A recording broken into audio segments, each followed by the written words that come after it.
Hello, everyone, and welcome to the Lunch Zone. Looks like it's just me today, at least for the first part. I am Nathan Humpel. I'm a metadata librarian here at the University of Wisconsin-Milwaukee. Today we are playing Costume Quest. This is a slightly older game from 2011 from Double Fine Productions. It's a fairly simple RPG, but it is Halloween themed, and I thought, what the heck, let's do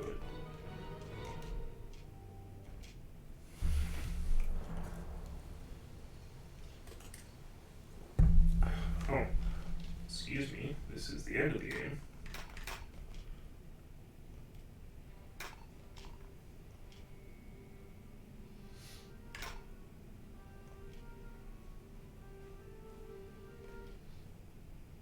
Alright, here we go.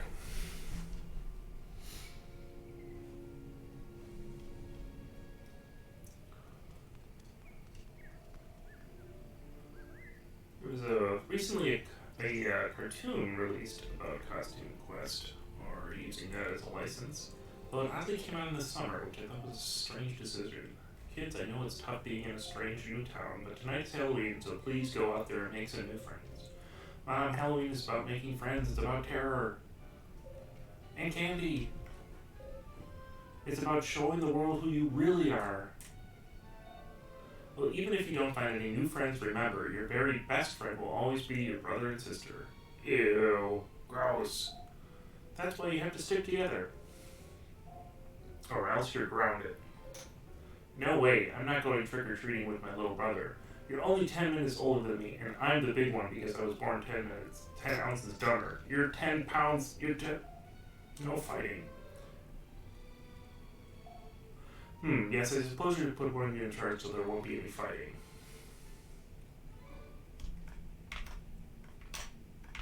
Who should it be? Told her. Ren, you're in charge.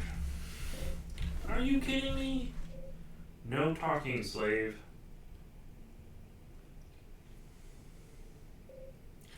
If you blow this night for me, I swear I will tell Mom what you did to the cat.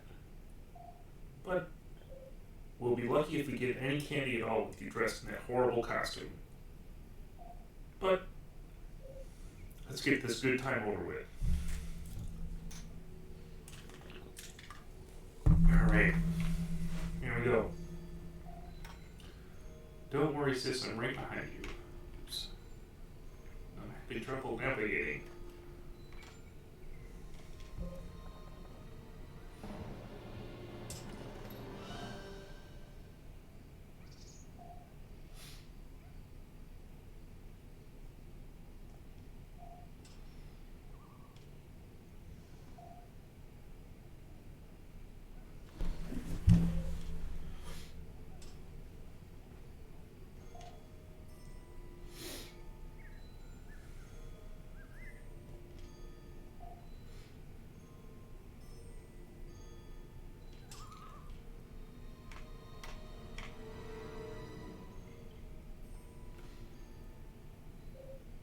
Good feeling about this house, don't you? Hey, where'd you go? You're hurting my rep. I can't afford to be seen with you in your crummy costume. Well, more candy for me then.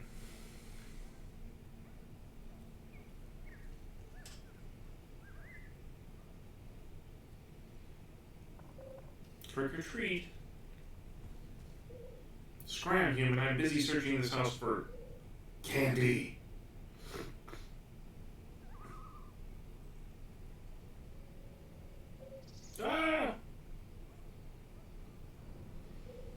Holy mama, come here, you giant talking candy. Put me down, I'm not candy.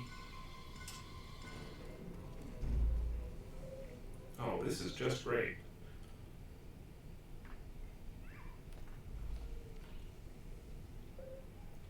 What the? I said open up. I said get lost. But I got candy. And I got orders. They say no grubs allowed back until all houses are cleared of candy. But this is special candy. It's huge and wiggly and it says stuff. Put me down, you toad. Did you hear that? Bojan has to check this out. Alright, throw it over for inspection. Tell Bojan it was Gus from Section 5 who found it. Okay? G-U-S.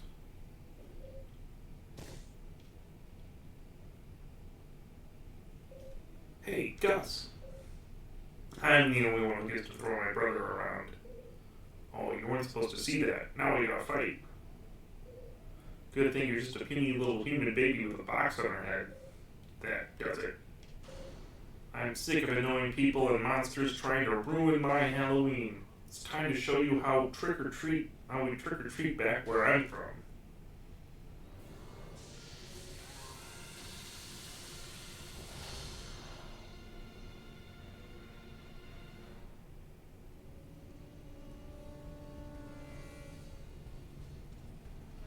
You've entered a battle. Defeat monsters in battle to earn experience with candy and other rewards.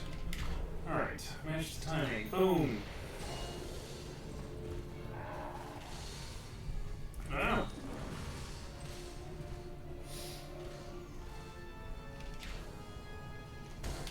Oh. I missed. Ah.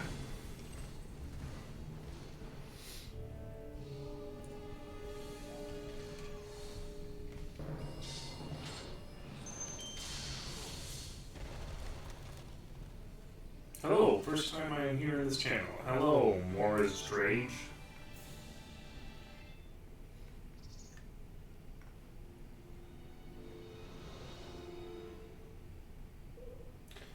Not your average trick-or-treating, are you?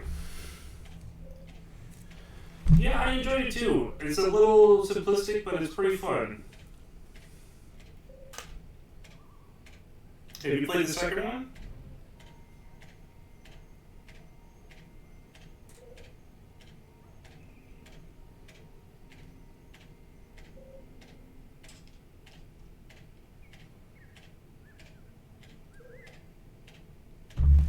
Oh, you can't hear me? Okay, I'm sorry. Have you played the second one?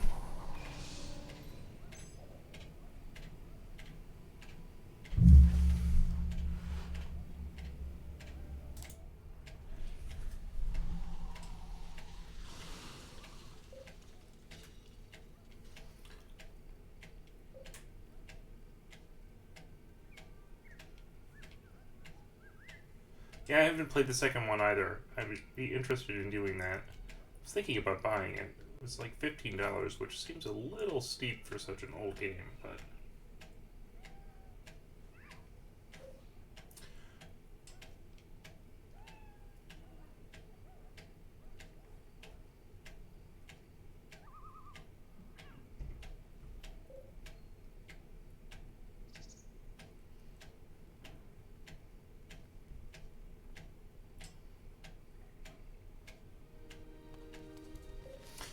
Well, we try to. Normally there's more people in the room, so it's just me today. So I'm paying attention to chat more. Hi, Gamer Anthro.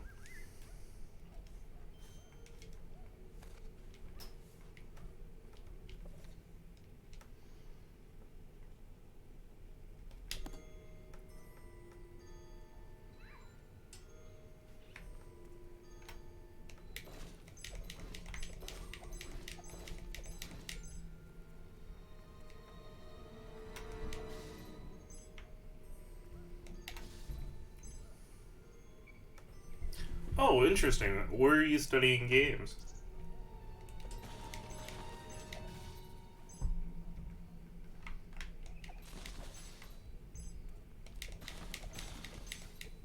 It is super cute.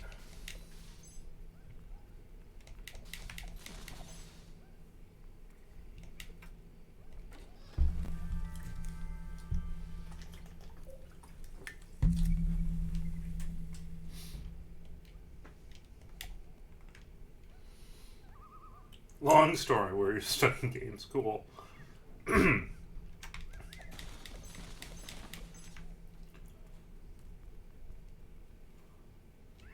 Well, can you offer any insights into this game? I'm a librarian, so my analysis is not as deep as some people.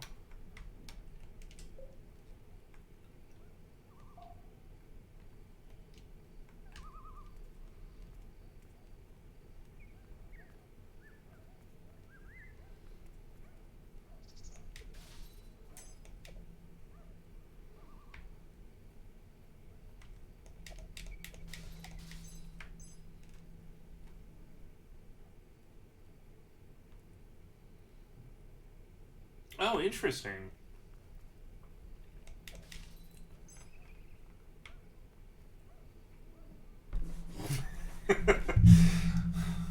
Well, we try.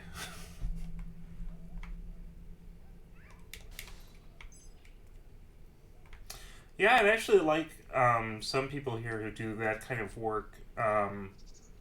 Not that we mainly have anthropologists here, although we've gotten more modern studies and literary based people coming in. Um, and so there's certain areas of study where we have some expertise, um, but it would be interesting to me to get the perspective of psychologists or really game designers as well, and we haven't really had a chance to get that in this environment yet.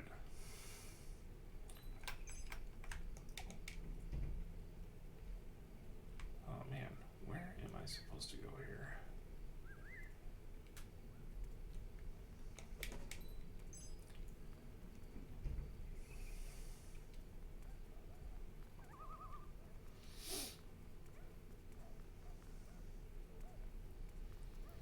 Alright, so I can't go up there.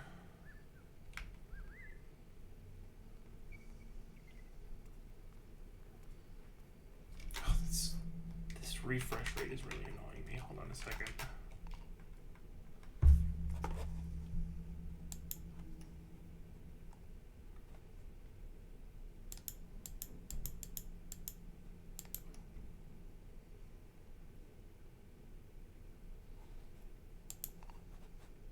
Okay, that's much better.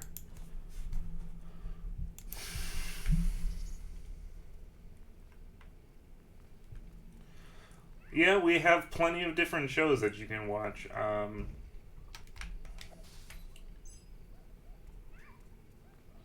We do this show weekly, and we've got a couple other weekly shows. Okay, seriously, where am I going? This is the frustration of doing these games while I. Oh, okay, here we go. Well, nobody else is here because I'm just like, where am I going? And I want to pay attention to chat. Aluminum foil, excellent.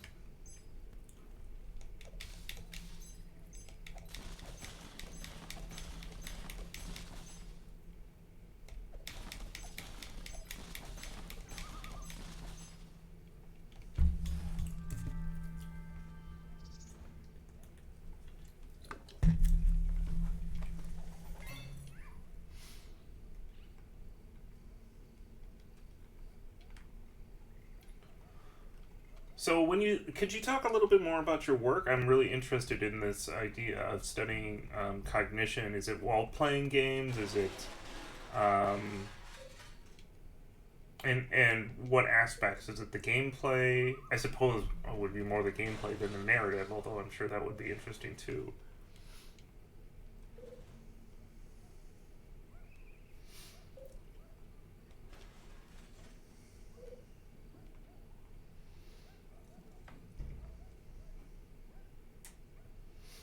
Some costumes have special abilities that can help you in sticky situations. Oh.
Shoot! I gotta do that again. Okay.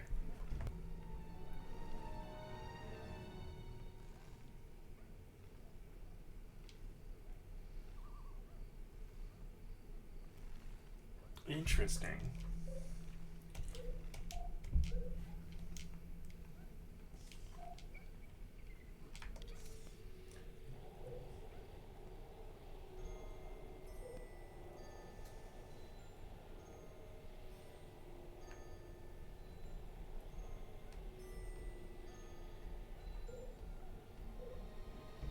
I love that she has her tongue out, because I totally do that.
There's not a lot of games that I feel like I want to replay at certain times of years, but this one definitely is one of those.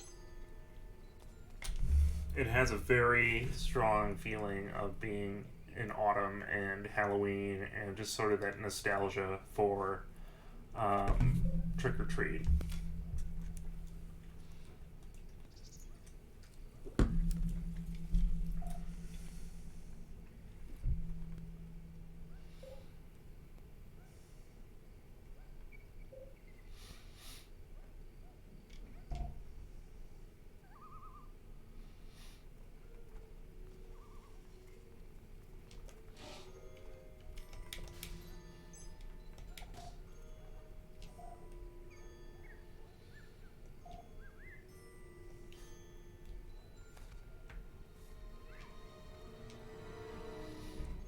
This game is interesting in terms of how it sort of gamifies these rather benign and, sort of activities of trick or treating or just hide and seek or just hanging around the neighborhood at night.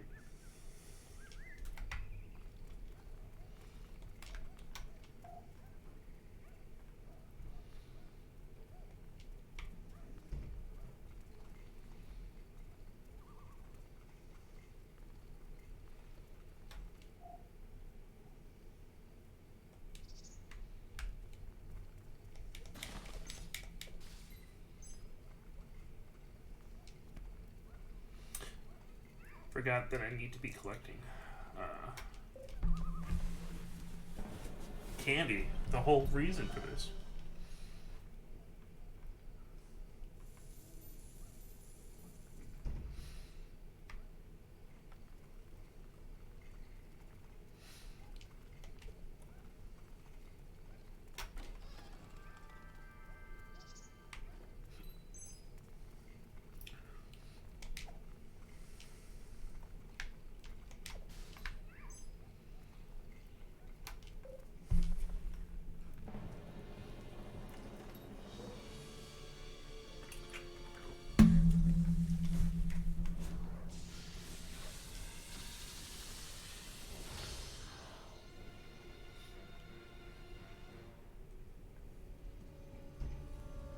It's interesting that you mentioned the urban legend about, candy with glass and everything like that.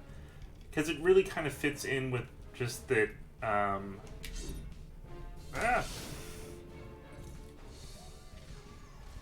Just the general underlying kind of safe scariness of Halloween. Like, oh, there's these urban legends that you may encounter, but they're just urban legends. But it's fun to sort of like think about that darkness during Halloween.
Now I forgot how to...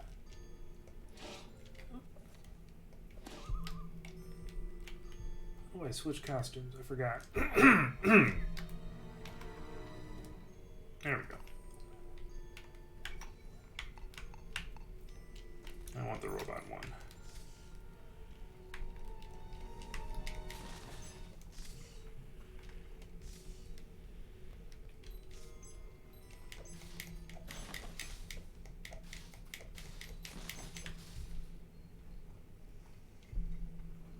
I think what's great about RPGs, at least these, I mean, this in kind of Final Fantasy does the same thing, but there's just it's not as fun to play the RPGs unless there's all these little hidden places that seem optional, but encourage you to explore and really kind of build the world around you.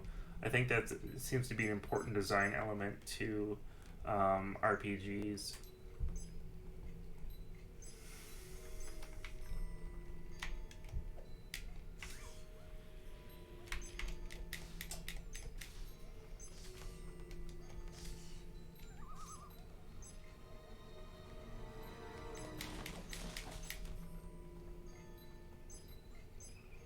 Like, I don't think I need to get all of the candy, but I want to, because it's fun to collect those things.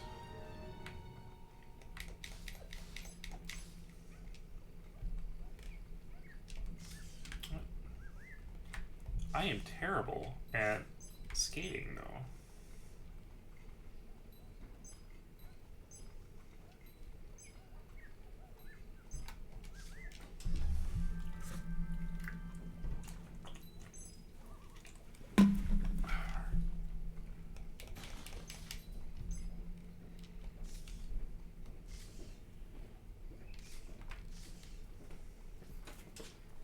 Costume Quest. Hello, how are you? I'm okay. Is it just me?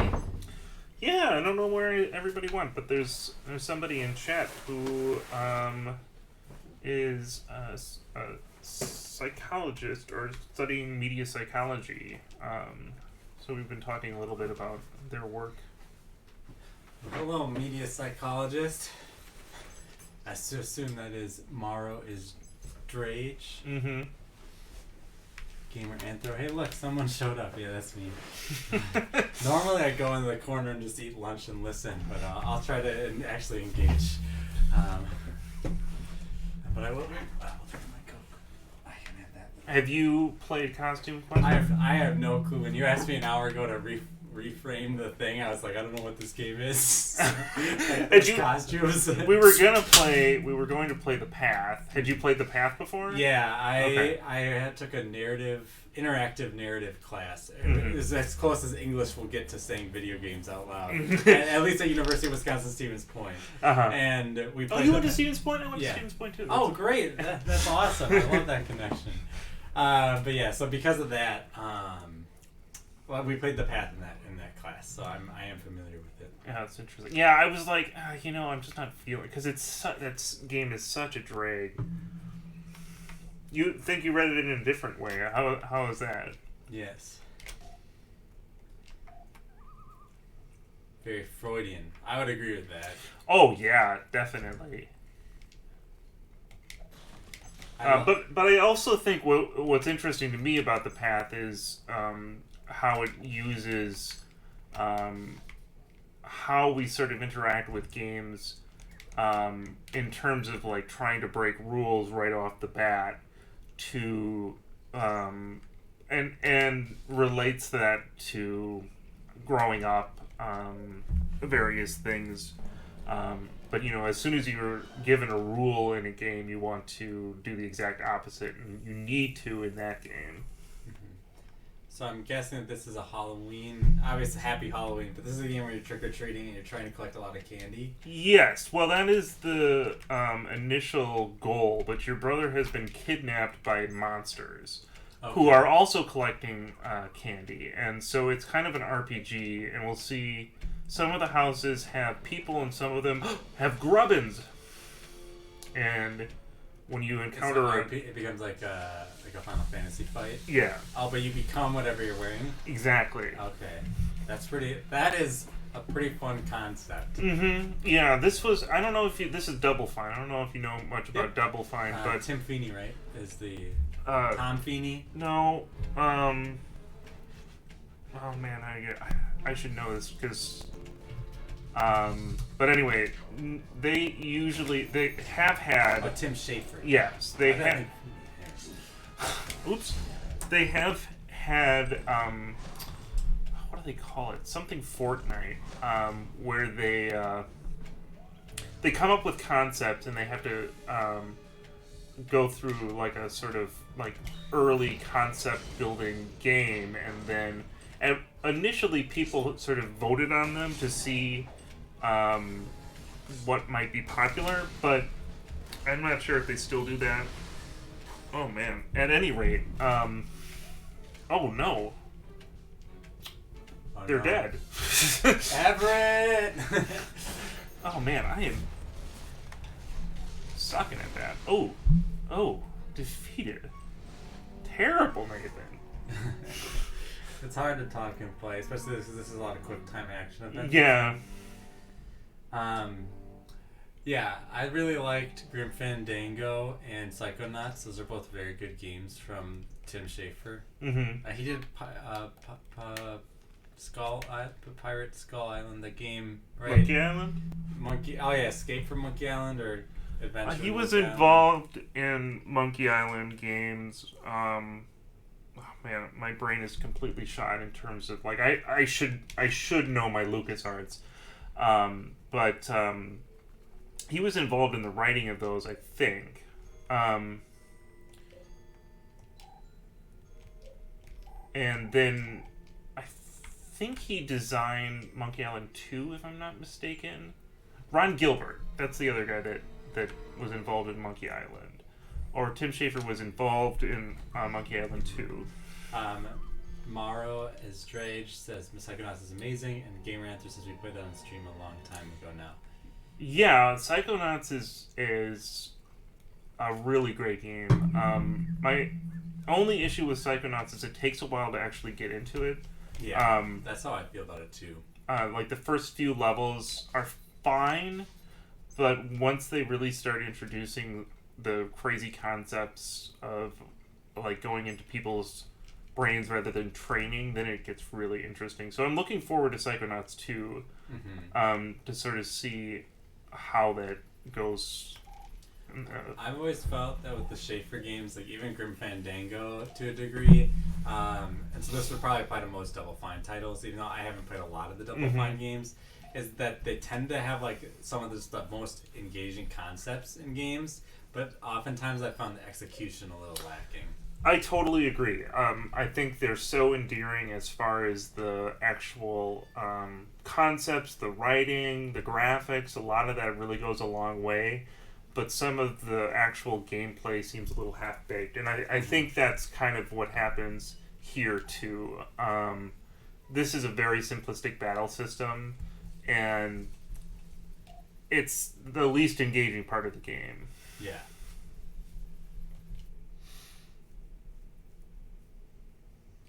Gamer Anther agrees and all that.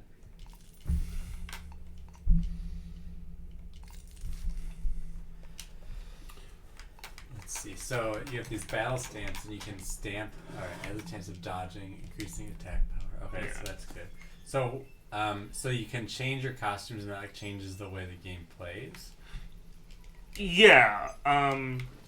Right now we only have 2 costumes, and so Ren can be the knight or the robot, and really the only thing that affects is the outside game. You have some. Ooh. You can like rush roller around. Skates. Yeah. But as it goes on, I think those special powers allow you to navigate differently.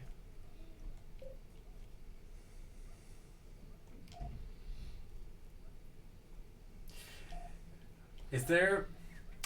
I think there is.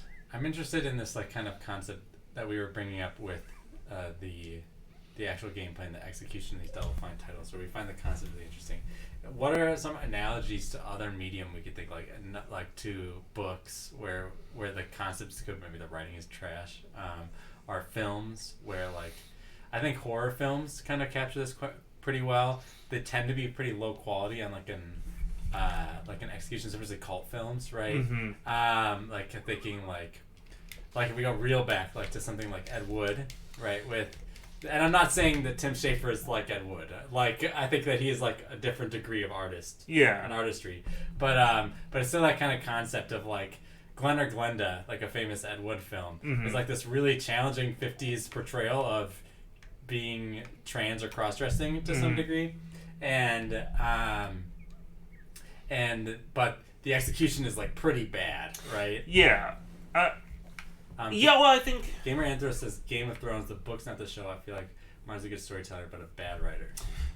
Yeah, and I definitely heard that said about like Tolkien as well. Although his writing, the way he wrote, it was a very specific thing I think he was doing. But yeah, I think you find that a lot.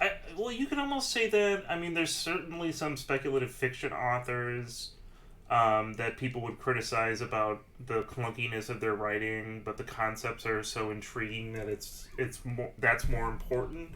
I can't think of any offhand, but and what's weird about that is depending on how it operates within the genre, that the things that initially appear as detriments can kind of become strengths and I think you'll also see that in music kind as well. Camp, right? It's like Definitely. But that's not really an analogy here. That fits here because this is more of a serious attempt. It's more of a serious attempt, and I think the other problem, video games inherently, I think, often are camp, or their stories are very pulpy. I don't think you can get away from that a lot. Just because of the nature of it and because of the strengths of the storytelling in the genre, really value like outsized actions and all these other things. But I think because gameplay, when we sort of think about games, I think there is still a disconnect between narrative and gameplay, and so gameplay, the pure fun of gameplay, can still be lacking, but you're compelled to continue playing through the narrative, but you always feel that lack of the gameplay. Yeah, you can't ignore it to some degree. Right, and I think that's tough because then you get games that are. a game like Pathologic, where the gameplay is just like so poorly designed, or even something like Gothic, where you have these games that are they're just poorly designed. They don't work very well for your enjoyment, and then that becomes a hassle because you can't actually finish the game. The narrative becomes inhibited, and you don't have an example like that as much in books. I mean, if the narrative of the book... I mean, James Joyce, Finnegan's Wake, maybe a little Yeah, but that... Oh. Finnegan's Wake is useless, but... it depends on who you ask. I'm going to turn this down just a little because we're hitting it. Oh, okay. But not a lot. All right. Oh man, this is a really good discussion, and it's difficult to like continue through the game.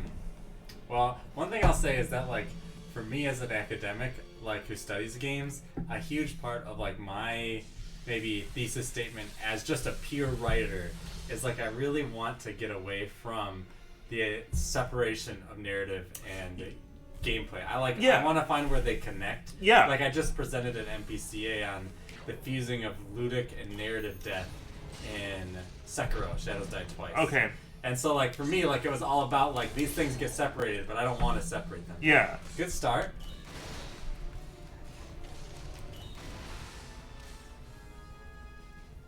Okay. Let's see. Wow, you took a lot of damage there. I know, and I can't remember, because I don't have, like, any potions. It's weird. Oh, I just ran away. I didn't want to do that. I've done that before. Defeated. Maybe you need to like use that like shield block thing that one guy has. Now, are you like damaged and they're not? Because that would really stink. I don't think so. You're at full health every fight. One of my game design professors was very interested in the playfulness of games and how the mechanics should lead organically towards the immersion in the game. Mm-hmm. That's very true. Like a game like Super Mario has like I'm thinking like the original one for the NES has very low level of like narrative, right? Like you have like a nominal quest to save a princess, but let's be honest, I just want to jump on some Goombas, right? Some turtles, right? Yeah. I know they're called Koopas. I was being embellishment. But let's go ahead and read it. I think the game he mentions how the stabbing mechanic in Shadows classes both empowers and stresses the player, bringing a climax moment. I think hey Kelly. Hello. I think that I totally agree with you, Maro's Drage. I don't know how to say your name. Like the holding back and having like pull back and then thrust in is a great example of like what's going on in the narrative of the game, but as well as the gameplay kind of matching that. Gamer Anther says, my roommate and I talk a lot about playfulness in games as well. It's almost weird to think that way because we play games, yet some games are definitely more playful than others. Some of this totally. We're both game scholars to give context to my comment. And then yes. So we've been talking about I already love this. You haven't even seen that they're children. They're children dressed up in what? Dressed up in Halloween and you get costume. candy and like the shitty little like what the fuck are those? Not Pez, Smarties. Well look at that's my experience points. One Pez container is a level. What do you mean with the game scholars, designers, developers? They study games, but I'll let them speak for themselves. We've been talking late, like the past maybe 10 minutes, about the kind of like the disconnect between narrative and gameplay, but more about how like kind of because we started with a conversation of like camp and how like I love camp and like how there can be a disconnect between like the themes of something and like how those might be serious or interesting and the actual execution of the thing, and then that kind of has led into talking just more generally about playfulness and versus like the narrative functions of games. Now, going to camp, and especially because this is a kids game, I know that there's all kinds of camp, but do you feel like camp lends itself to things geared towards children? I think a good question is, well, alright, so camp is the eye of the beholder, right? Right. Like, and I know that like camp can be like, also you can try to be purposeful camp, but purposeful camp always comes across as a little hollow, I think. Yep. I'm not trying to make a sweeping claims, but generally speaking, there's like a lack of authenticity. And what we love about camp to some degree is the authentic attempt at creating something. It creates, and so with children's media, I think it can be campy and it can be perceived as campy, but at the same time, there's a more of a knowing inward eye, right? Sorry. I love this woke little child. Yeah. Sorry. It's a matter of manifest destiny. George Washington's in this game. I don't know if George Washington cared about manifest destiny. I just know that in Civilization, his special ability is manifest destiny. Oh my god.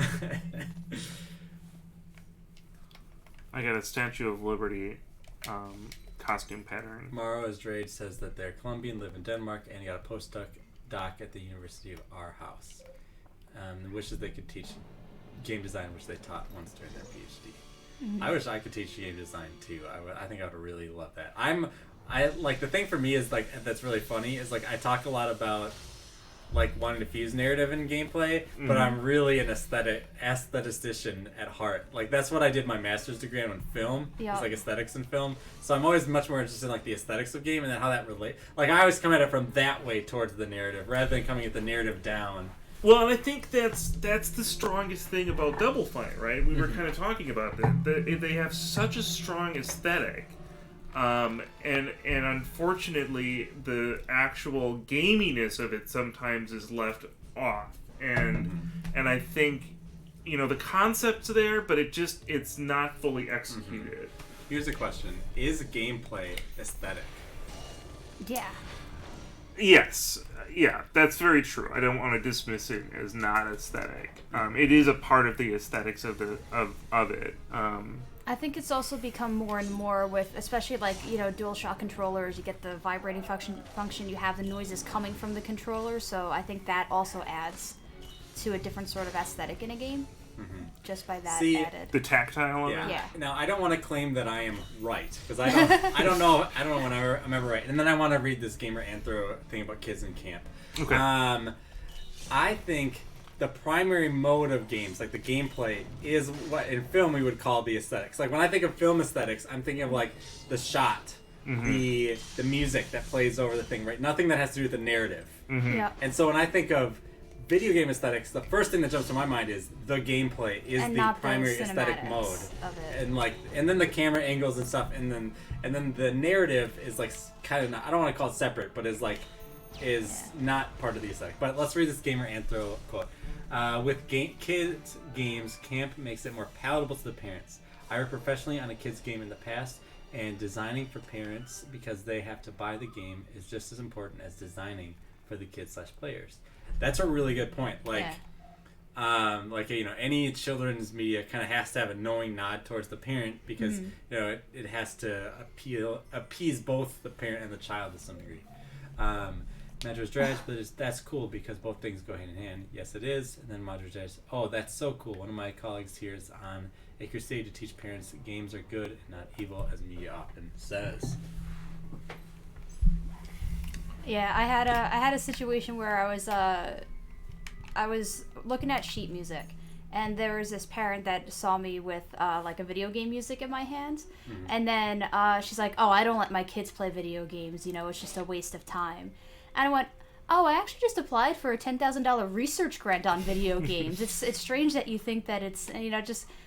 The obnoxious flex, I wouldn't usually do it. That's a Kelly special. Yeah.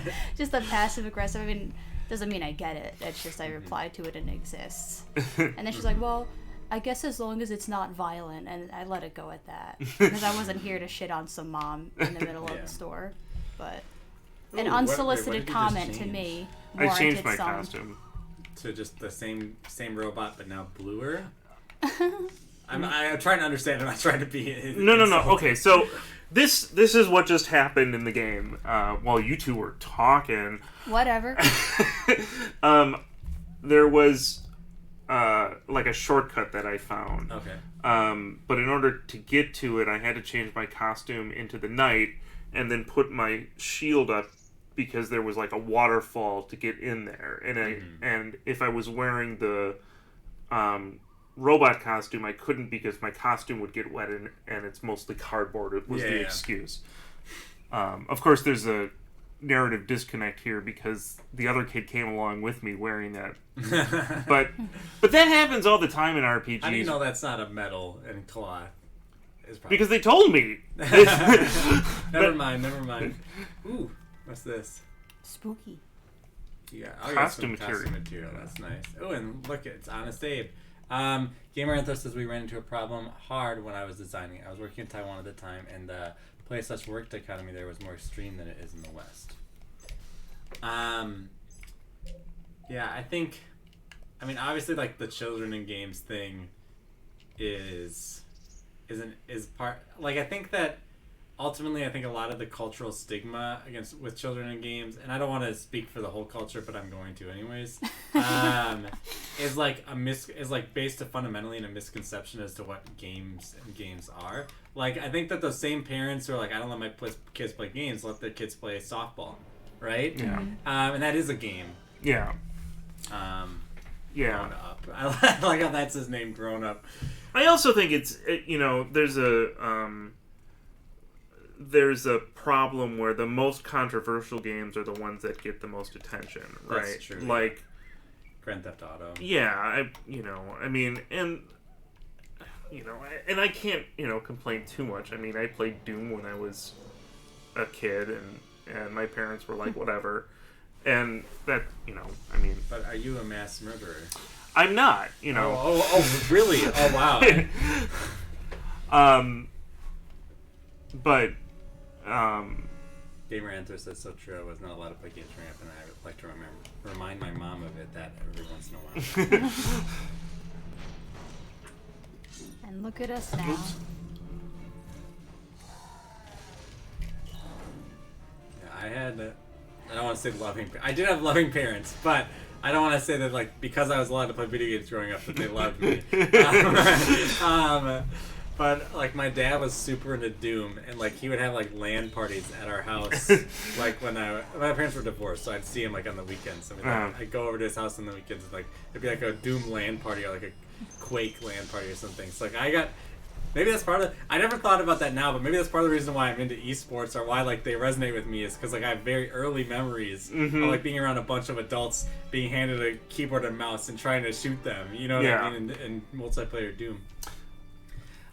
Maro says, I actually played violent games to stream off the bullying I got in school, and I wouldn't have survived high school if it wasn't for video games. I think that's common. I do think that there is a small caution there because the violence in games can normalize that, and I don't want to dismiss that. But I also think that... You already been here? No, I haven't. I also think that it provides an outlet as long as it's balanced. And oftentimes it's just balanced by society. Mm-hmm. I think, unfortunately, what sometimes happens is people get into a subculture on the internet where that aggressiveness or misogyny is sort of encouraged as normal. And that's something I think you kind of have to watch out for. But Mara says that if it wasn't like video games would be violent, but all the opposite video games would be agency over things that can change. Yeah, and I think that's really true. And like my experience is like that's kind of the ending paragraph from my conference presentation this weekend, which was kind of I was talking about morals and death in Sekiro, and my conclusion really was like they give us like games like this give us a chance even though we're flawed, and they acknowledge that we are flawed, but give us agency to try to work through our failures, right, and to like improve. And I think that kind of agency we don't get like that kind of repeatable chances in real life, like right, like I failed the test or whatever, there I am, failed the test. But if you fail the test in a game, you can just try again, even if there are consequences. What? You're bobbing for apples, dude. I know. I don't. Oh, there we go. It looks like a cat, like playing. It does because of the quick movement. Yeah. Because that's how cats move.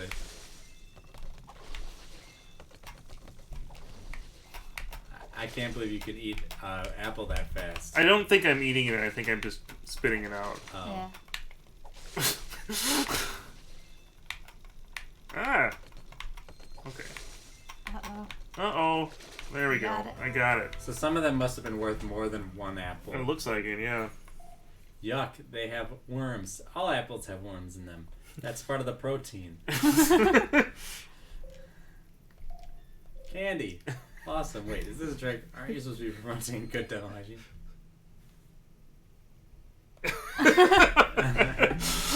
That's pretty funny. I once heard a story, I think it was on Reddit or something, of a dentist who would give out full-size candy bars on Halloween, and people were like, well, isn't that bad for the kids' teeth? Then they come spend money at my dental practice. Yeah. I'm still not sure what I need to do here. I think the only ones were actually worth more points, Gamer Anthro. But I'm unsure. Alright, I'm in the position where I'm paying attention to this in such a small way that I'm still a little confused with what the fuck I'm supposed to do. But when is that bouncer boy gonna finally let you in? I need a new costume. I need to get a. You need a better one. Steal that witch's costume. No, I wish that would be fun if you could just go around and steal costumes from kids. Or try to trade costumes, right? Exactly. Like Pokemon. But no, I need to build one, which is why I got that cardboard. So here's a question: how do we feel about the fact that this game is set during the night? What's the problem with that? I mean, that's fine. There's no problem, but lately, in recent years, when neighborhoods schedule Halloween, they schedule it to be during the day now. Well, that's a Midwest thing, because Well, where I come from, we right. trick-or-treat any of the fuck time we want on October 31st. But that's what it was like when I was a kid, but now it seems like that's not the case. Yeah. I will say, when I was growing up, it was always during the day. In the neighborhoods that I was, so it's a neighborhood decision. Now in Bayview, it is during the night. The rationale for during the day is just that kids are safer because they won't get hit by cars, etc. Because they're wearing black or whatever. Right.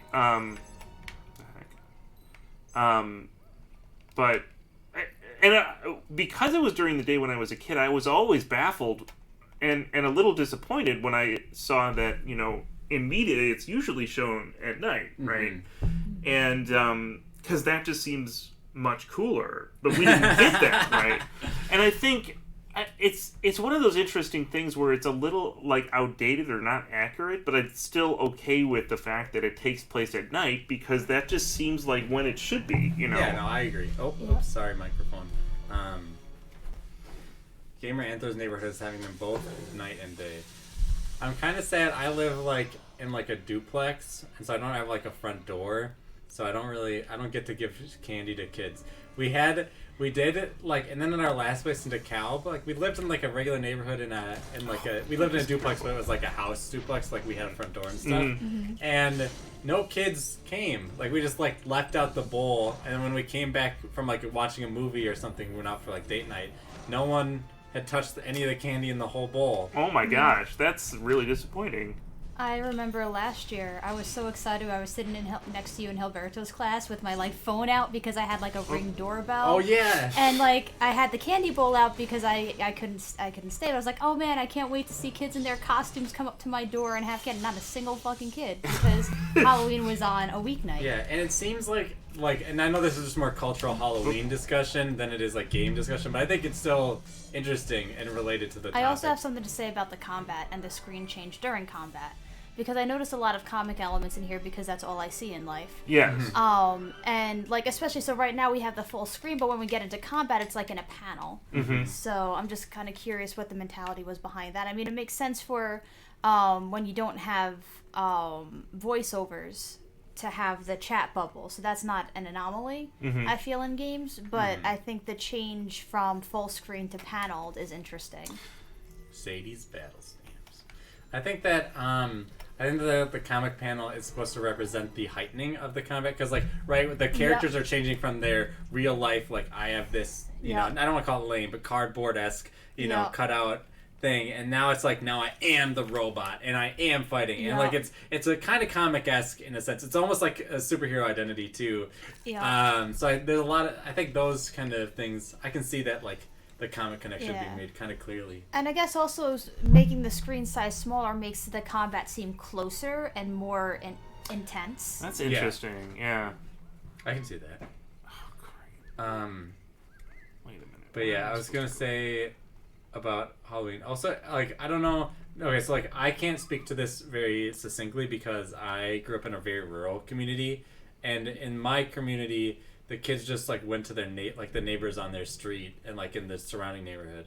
But is it true that in cities is there more of an impetus of going to like the right neighborhood? Oh, absolutely. Oh yeah, totally. You have to go to the places, the rich people places, so you get the full candy bars and not like the dollar store. Is that like bags. antithetical though to what Halloween should be about? Do you think? No.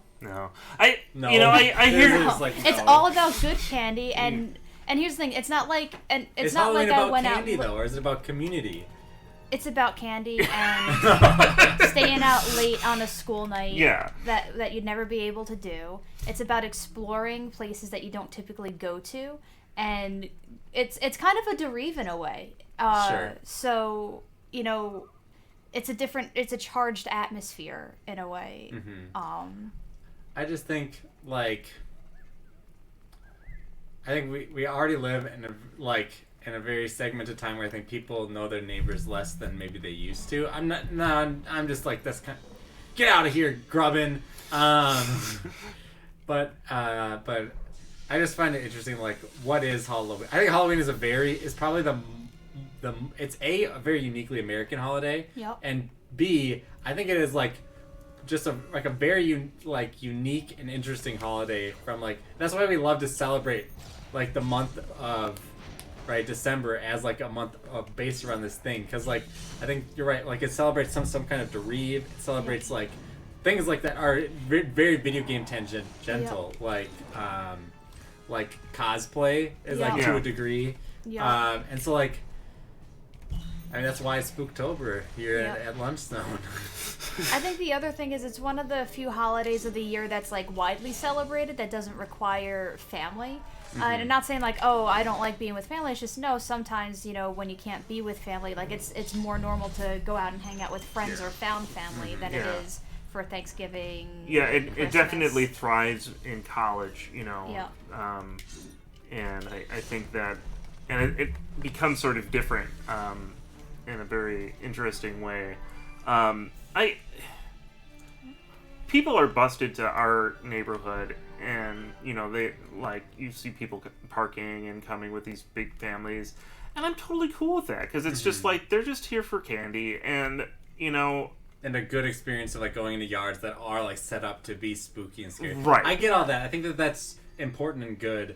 And Gamer Anthro notes that when I was a kid, we only stayed in our neighborhood, but that was because we were only allowed to go alone once we were about 6. So it's not like we could get far. Also, by staying near the neighbors knew us so that we were allowed out on our own. And so, like, to me, like, that's what when I visualize Halloween, that's kind of what I'm thinking of, because I remember, like, going out and seeing the neighbors that I knew by name and going to, like, each of their houses and, like, you know, and then sometimes going to, like, that person you don't know his house and, like, knowing them now only through that interaction on Halloween of asking them I mean, we did candy. that as kids when we were young, but once we hit, like, the 12, 13, when we were allowed to go, like, outside of the neighborhood, I just stopped trick-or-treating at that point. Oh, no. That's when you start. Yeah, that's when the real fun starts. All right, it is 1 o'clock. Quotes.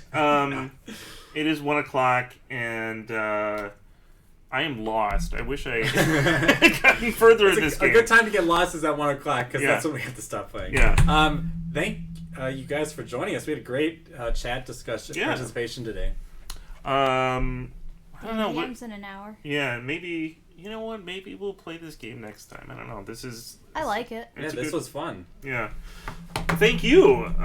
So yeah, we have. I'll let you do this topic. Okay. It was nice to hang out with you. Come back next week, or any of our other shows. Like Kelly said, back in an hour. Yeah, we've got Doctors and DMs where we play Dungeons and Dragons. And we've The got arena tomorrow, 12 to 2. Cast Mustache tomorrow, 2:30 to 4, right? Yep. So stop having shows during my classes. All right. Well, I don't know what to tell you about that. Anyway, okay. Thanks everybody. Bye.